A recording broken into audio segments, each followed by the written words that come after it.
I still remember the way my stomach dropped when I saw the notification on my phone. An AirTag is moving with you. At first I dismissed it as a glitch, some stranger walking nearby with their tagged luggage or keys. But when it happened again 3 days later, that creeping sensation of being watched crawled across my skin. I never imagined my own father would be the one tracking me like I was property, not a person. I used to think I knew what betrayal felt like. When my childhood friend shared my deepest secrets with our entire class in 7th grade. When my first relationship ended with discovering text messages that shouldn't have existed. But nothing prepared me for the moment my fingers touched cold metal beneath my bike seat, and I realized my own parent had been monitoring my every movement in secret. Trust isn't just given in our household, it's a currency, carefully measured and frequently withheld. Growing up, I learned that privacy was a privilege, not a right. My parents demanded to know my whereabouts, my companions, my conversations. Their reasoning always circled back to the same justification: we're protecting you. But protection and control share a blurry boundary that grew increasingly unclear as I inched toward adulthood. 2 months ago, that boundary crumbled entirely. I'd told my parents I was going shopping with my female friend Emma, a small lie to avoid the inevitable interrogation about spending time with Tyler, who'd been my friend since sophomore year. My father's face when he spotted us at the mall haunts me still, disappointment hardening into rage in seconds. I watched his expression transform as if witnessing a time-lapse of erosion, destroying something irreplaceable between us. The aftermath was predictable. Privileges revoked. Privacy eliminated. Trust shattered on both sides. I endured lectures about deception and danger, about how I clearly couldn't be trusted with my own judgment. Every day felt like walking through a minefield of their disappointment and my resentment. My home transformed into a prison with invisible bars constructed of constant questioning and suspicious glances. Gradually, over weeks of performed contrition and careful behavior, the restrictions eased. I was allowed to take bike rides again, to walk to the library alone, to exist in spaces without constant supervision. I interpreted this as progress, a slow rebuilding of trust that felt precious even if imperfect. I began to breathe more freely, believing we were healing. Until that notification appeared on my phone. Standing in my bedroom, staring at the small white disc in my palm, I felt something rupture inside me. This wasn't protection. This wasn't even punishment. This was invasion. A complete disregard for my personhood. The AirTag felt impossibly heavy for something so small, weighted with all the implications of what my father had done. He hadn't just tracked my location, he'd tracked my trust to its breaking point. My hands trembled as I marched down the hallway to my parents' bedroom. The AirTag burned against my palm like a hot coal. Each step forward felt simultaneously like surrender and rebellion, my body propelling itself toward an inevitable explosion, while my mind scrambled for words that could possibly convey the depth of this violation. My father was sitting on the edge of the bed, scrolling through his phone, probably checking my location in that very moment. The casual normalcy of the scene only intensified my rage. How many times had he done this? How many movements of mine had he tracked, analyzed, judged? Each question stoked the fire building in my chest until I couldn't contain it anymore. Is this what trust looks like to you? I demanded, my voice strained with the effort of not screaming. I threw the AirTag onto the bed beside him. It bounced once, landing near his thigh, not hitting him, though he flinched as if I'd launched a weapon. His expression cycled rapidly through surprise, guilt, and then, most infuriatingly, indignation. That self-righteous hardening of his features that I'd grown to dread throughout my childhood. The look that said he was not only right but righteous in whatever he'd done. You had no right, I said, the words scraping my throat raw. No right to do this. I have every right, he countered, his voice eerily calm compared to the storm inside me. I'm your father. I'm responsible for your safety. Safety? The word tasted bitter. This isn't about safety. This is about control. This is about not trusting me even when I've done everything you asked for weeks. After you lied about who you were with, you forfeited trust, and now you're upset about consequences. Each word landed like a physical blow. The logical fallacy of it all, that his response to my dishonesty was greater dishonesty, seemed completely lost on him. I watched him collect the AirTag, turning it over in his hand without a trace of remorse. The casual way he handled the evidence of his betrayal broke something fundamental inside me. Don't ever come near me again, I whispered, the quiet delivery belying the weight of what I was saying. I mean it. Stay away from me. I didn't wait for his response. I couldn't bear to see his face transform into the mask of parental authority that always preceded lectures about respect and gratitude. Instead, I retreated to my room, locking the door behind me, a symbolic gesture at best in a house where privacy had become mythical. Hours passed in a haze of anger and tears. I alternated between furious pacing and collapsing onto my bed, exhausted by emotions too big for my body to contain. When I heard my mother's key in the front door, dread pooled in my stomach. I knew what was coming: the united front, the parental solidarity that had defined my upbringing. No matter the transgression, they always presented themselves as a singular entity in discipline. The knock on my door came exactly 12 minutes after her arrival. Just enough time for my father to present his version of events, to frame my reaction as disproportionate and disrespectful. "We need to talk," my mother's voice carried through the door, that particular tone that wasn't quite anger but adjacent to it, disappointment with an undercurrent of exasperation. I opened the door without speaking, returning to sit on my bed as she took the desk chair. Her work clothes still crisp despite the full day she'd put in, her expression carefully composed, the mediator arriving to negotiate peace without actually hearing both sides equally. "Your father told me what happened," she began, folding her hands in her lap. "I understand you're upset, but throwing things and speaking to him that way is completely unacceptable." The injustice of her framing hit me like a physical blow. "He's been tracking me without my knowledge or consent, and you're worried about my tone of voice. He's your father," she said, as if those 3 words explained and excused everything. "He can treat you however he wants if it's in your best interest. You need to apologize for your disrespect." Something snapped. The careful restraint I'd maintained for years, the measured responses, the swallowed retorts, the accepted unfairness, disintegrated in an instant. "Are you serious right now?" My voice rose despite my efforts to control it. "He violated my privacy in one of the most extreme ways possible, and I'm supposed to apologize? For what? For being upset about being treated like a criminal? For expecting basic respect as a human being?" "Don't raise your voice at me," she warned, her own volume increasing. "This attitude is exactly the problem. If you'd been honest from the beginning, if I'd been honest." "What about him? What about the lies he told when I directly asked if something was tracking me? The hypocrisy burned like acid. You're not even listening to me. You decided I was wrong before you even entered this room, because throwing things at your father and telling him to stay away from you is wrong, regardless of the circumstances. I didn't throw anything at him.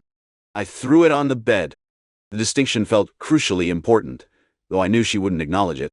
"And maybe I don't want him near me when he clearly doesn't see me as a person deserving of basic privacy." We continued this way, talking over and around each other, neither truly hearing what the other was saying. Her voice rose to match mine until we were both shouting, a rarity in our household where tension typically manifested in icy silence rather than fiery confrontation.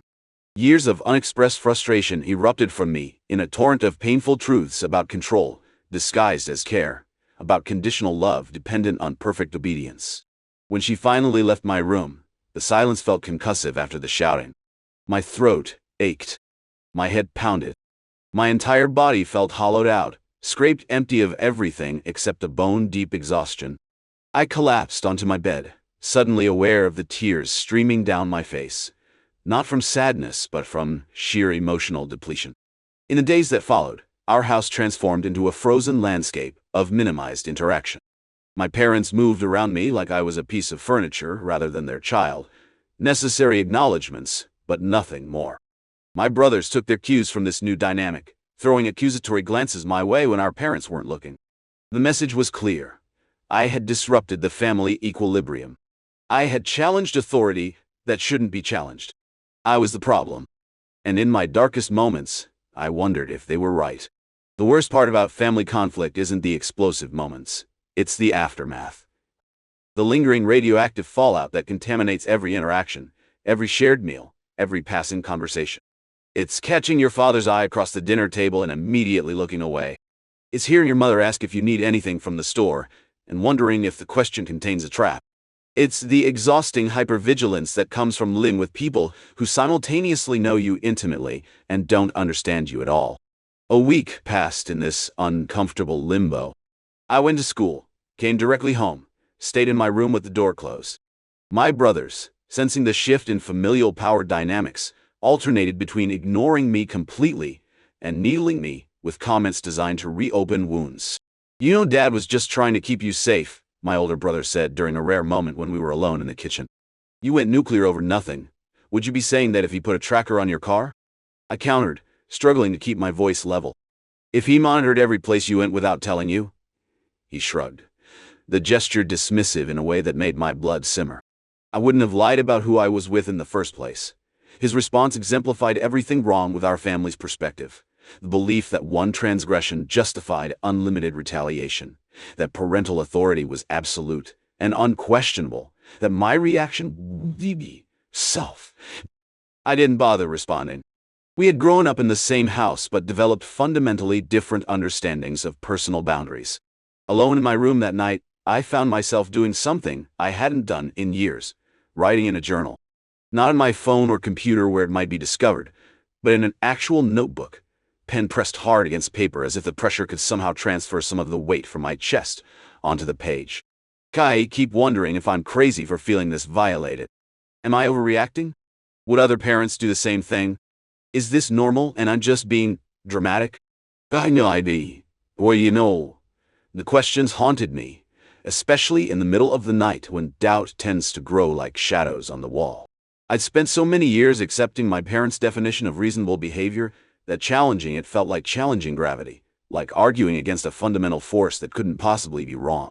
But the more I reflected, the more certain I became that this crossed a line that shouldn't be crossed, regardless of what preceded it. Yes, I had lied about who I was with, a 15-minute interaction with a male friend that harmed no one. Their response was weeks of secret surveillance, a fundamental betrayal of trust that changed how I would view them forever.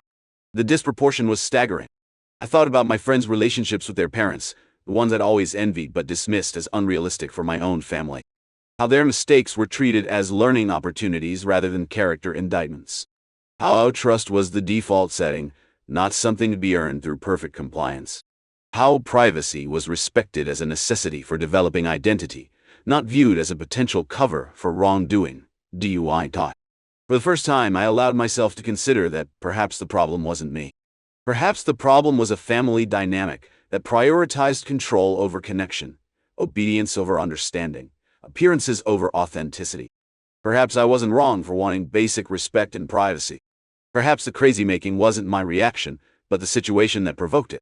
This realization didn't bring immediate peace. If anything, it intensified the ache of knowing what healthy relationships should look like while being trapped in something different. But it provided clarity, a North Star to navigate by when guilt and conditioning threatened to pull me back into accepting the unacceptable. On the 10th day of strained silence, my mother knocked on my bedroom door just after 9 in the evening.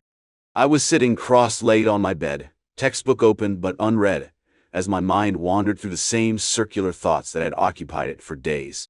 "Can we talk?" she asked, hovering in the doorway like she wasn't sure of her welcome, an unusual hesitation from someone who typically entered spaces with confident authority. I nodded, closing my book and setting it aside. My heart accelerated, body preparing for another confrontation even as I hoped for something different. She sat at the edge of my bed, smoothing invisible wrinkles from her pajama pants, a nervous gesture I'd rarely seen from her. The silence stretched between us, taut with all the things we'd never learned how to say to each other. "I've been thinking about what happened," she finally said, her voice softer than I'd expected. "About the AirTag." I waited, unwilling to fill the silence with apologies or explanations. This was the pattern we needed to break. My accommodation of unreasonable expectations, my willingness to smooth over conflicts by accepting blame that wasn't mine to carry. "I still think you could have handled it better," she continued. "But I understand why you were upset. It wasn't exactly an acknowledgement of wrongdoing, but it was the closest thing to validation I'd received in days." Something tight in my chest loosened slightly. "I was more than upset," I said carefully, measuring each word. "I felt violated, betrayed." She nodded slowly, her eyes fixed on her hands. "Your father was wrong to do that without telling you. We should have talked to you directly if we were still concerned about your whereabouts." The admission stunned me into momentary silence. In our family, parental fallibility was rarely acknowledged, especially not directly to the children affected by it. Mistakes were reframed as necessary discipline, Overreactions justified as abundance of caution. This departure from the script felt significant, even if it wasn't the full apology I might have wanted. Why didn't you? I asked, the question genuine rather than accusatory. Why resort to tracking me instead of just talking to me? She sighed, looking suddenly tired in a way that reminded me she was a person beyond her role as my mother, someone with her own fears and flaws and formative experiences. Your father was convinced you were still seeing that boy behind our backs. He was worried about your safety, about your reputation. She paused, seeming to consider her next words carefully. And I think he was afraid of losing control. Of you growing up and away from us before he was ready to let go. The honesty was unexpected, a glimpse behind the parental curtain I'd rarely been allowed to see. It didn't excuse what they'd done, but it provided context that had been missing from my understanding. The fear beneath the control, the love beneath the fear, however misguided its expression. I'm going to grow up regardless, I said quietly. But this kind of thing, the tracking, the distrust, it doesn't keep me close. It pushes me away. Makes me count the days until I can leave. Pain flashed across her face, quickly suppressed but unmistakable. Is that really how you feel? That you can't wait to get away from us? The question hung heavy between us. I could have softened my response, could have offered reassurance that would ease her hurt at the expense of my truth. But we had enough dishonesty between us already. Sometimes, I admitted, when it feels like nothing I do will ever be enough to earn your trust. When it feels like I'll always be treated like a child who can't make her own decisions or learn from her own mistakes. She was quiet for a long time, absorbing this in a way I hadn't expected, without immediate defense or dismissal. When she spoke again, her voice carried a weight of realization. I don't want that for us, for you'd be counting days until escape. She reached for my hand hesitantly, giving me time to pull away if I wanted to. I didn't. Your father and I, we parent the way we were parented. Sometimes without questioning if it's still working, if it's what you actually need. It wasn't an apology exactly, but it was an acknowledgement of imperfection, of the possibility of change. For our family, that felt monumental. I need you to trust me, I said, my voice barely above a whisper. Not perfectly. I'll make mistakes. But I need you to give me room to make them without assuming the worst every time. And I need you to be honest with us, she countered, even when you think we won't like what you have to say. It wasn't a solution to everything. The hurt was still there, the trust still damaged on both sides. But it was a beginning, a crack in the rigid framework that had defined our relationship for years, allowing the possibility of something more balanced to grow through it. We talked for nearly 2 hours that night, longer and more honestly than we had in years. We didn't resolve everything. My father's absence from the conversation a notable void that would need addressing eventually. But we laid groundwork for a different kind of relationship, one based on mutual respect rather than unilateral authority. When she finally left my room, the air felt different, clearer somehow, even with all that remained unsaid. I slept more soundly that night than I had in weeks, unburdened slightly by the first step towards something that felt like understanding. Trust, once broken, doesn't mend itself overnight. It requires deliberate care, consistent nurturing, and time. Perhaps the most difficult requirement of all when you share living space with the people you're trying to rebuild with. In the weeks that followed my conversation with my mother, our family entered unfamiliar territory, the landscape of intentional change rather than enforced compliance. My father and I existed in awkward détente at first. He never directly apologized for the tracking incident, but subtle shifts in his behavior communicated what his words didn't. He knocked before entering my room, something he'd rarely done before. He asked about my plans rather than demanding detailed itineraries. Small adjustments that acknowledged boundaries previously ignored. 3 weeks after the confrontation, he offered to help tune up my bike, the same one he'd hidden the art tag on. I recognized the gesture for what it was, not just practical assistance, but a symbolic addressing of the harm done. As we worked together in the garage, conversation limited to technical instructions and requests for tools, I felt something ease between us. Not forgiveness exactly, not yet, but the possibility of it. My mother became an unexpected bridge, mediating conversations that might have deteriorated, gently reminding my father when old patterns emerged, encouraging me to communicate directly, rather than withdrawing in silent resentment. She wasn't perfect at this new role, sometimes slipping back into defensive alignment with my father's perspective. But she was trying, which meant more than I could articulate. My brothers remained skeptical of this fragile new dynamic, occasionally testing its boundaries with comments designed to provoke old reactions. "So you can do whatever you want now?" "Nice work manipulating them," my middle brother remarked one evening after our parents granted permission for me to attend a concert with friends, including Tyler, whose presence had precipitated the original conflict. "It's not about doing whatever I want," I responded, surprised by my own calmness. "It's about being treated like someone who can make reasonable decisions." He rolled his eyes but didn't press further. I recognized something familiar in his reaction, the same confused resentment I might have felt watching siblings receive freedoms I hadn't been granted. Family systems resist change, even positive change, because it disrupts established patterns everyone has learned to navigate. The most significant change wasn't in specific permissions or privileges, but in communication style. Gradually, carefully, we were learning to talk to each other differently, with more listening than lecturing, more questions than accusations, more acknowledgement of feelings than dismissal of them. It wasn't perfect. We still had arguments that devolved into familiar patterns. My father still occasionally made comments that suggested conditional trust based on perfect behavior. I still sometimes withdrew, rather than engaging directly when tensions rose. But we were trying. All of us, in our imperfect ways, were attempting to create something healthier than what we'd had before. 2 months after finding the AirTag, I sat at the kitchen table working on college application essays while my parents prepared dinner. The normalcy of the moment struck me suddenly. How ordinary it felt to exist in shared space without the undercurrent of tension that had been our baseline for so long. Not perfect harmony, but peaceful coexistence, a foundation we could build from.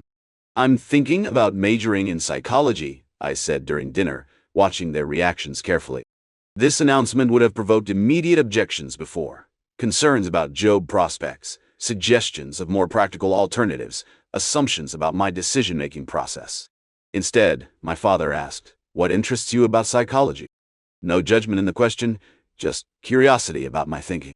"I'm fascinated by how people relate to each other," I answered truthfully. "How patterns form in families, how communication breaks down and gets rebuilt. How people can change." My mother smiled slightly, recognition flickering across her face. She understood what I wasn't explicitly saying, that our family's difficult journey had influenced this interest, that I was finding meaning in our struggles, rather than just resentment. "You'd be good at that," she said simply. "You always notice things others miss." It wasn't dramatic reconciliation. There was no tearful group hug or profound declarations of changed hearts. Just small acknowledgments, tiny bridges built across the gaps between us, fragile but growing stronger, with each careful crossing. That night, I added a final paragraph to the journal I'd been keeping since the confrontation. Used to think relationships were fixed things, unchangeable patterns established early and maintained forever. I'm starting to understand they're more like living organisms, capable of growth, adaptation, healing. We're creating something new in this family, something imperfect but evolving. I don't know exactly what it will become, but for the first time in years, I'm curious to find out rather than counting days until escape. It wasn't a perfect ending. Life rarely provides those. But it was a genuine beginning, and sometimes that's the more important story to tell. 6 months later, I stood in my bedroom surrounded by half-packed boxes, preparing for my first semester at a university 3 hours from home. The distance had been a careful choice, far enough for independence but close enough for weekend visits when I wanted them. A balance I wouldn't have considered possible a year earlier, when my only thought about college had been as far away as possible. My mother appeared in the doorway, holding a small wrapped package. "I have something for you," she said, setting it on my desk. "Open it before you go." Curious, I unwrapped it to find a new journal, bound in soft leather with my initials embossed on the cover. Inside the front cover, she'd written a short note. "AK for your new thoughts in your new chapter. We're learning to give you roots and wings. I love you." EP, simple words that acknowledged both what had been and what was becoming. The foundation of family alongside the freedom to grow beyond it. Not perfect understanding, but genuine effort toward it. When my father drove me to campus the next day, our conversation flowed more easily than it once had. Not without awkward pauses or careful navigation around sensitive topics, but with an authenticity that felt hard-won and valuable. As he helped carry the last of my belongings to my dorm room, he paused at the door. "I'm proud of who you're becoming," he said, the words clearly difficult for him but sincere. "And I'm sorry for the times I made it harder than it needed to be. It wasn't everything." It wasn't erasure of the hurt or guaranteed prevention of future conflict, but it was acknowledgement of my personhood, of his imperfection, of the possibility that both could exist without diminishing our connection. I hugged him goodbye with the understanding that we were both works in progress, individuals with flaws and strengths, trying to love each other better than we had before. The tracker incident hadn't been forgotten, but it had been transformed from an ending into a beginning, the painful catalyst for necessary change. As I arranged my new room that evening, I placed the journal my mother had given me on my desk, running my fingers over the embossed initials. I opened it to the first blank page and wrote a single sentence. Today, I am exactly where I need to be, carrying my history without being defined by it, connected without being controlled, loving my family while learning who I am beyond them. It wasn't the end of the story. Family relationships are never truly finished. They evolve, regress, heal, struggle, transform across lifetimes. But it was a moment of quiet peace in the journey, an acknowledgement that sometimes the deepest wounds can, with care and time, become the spaces where the most important growth occurs.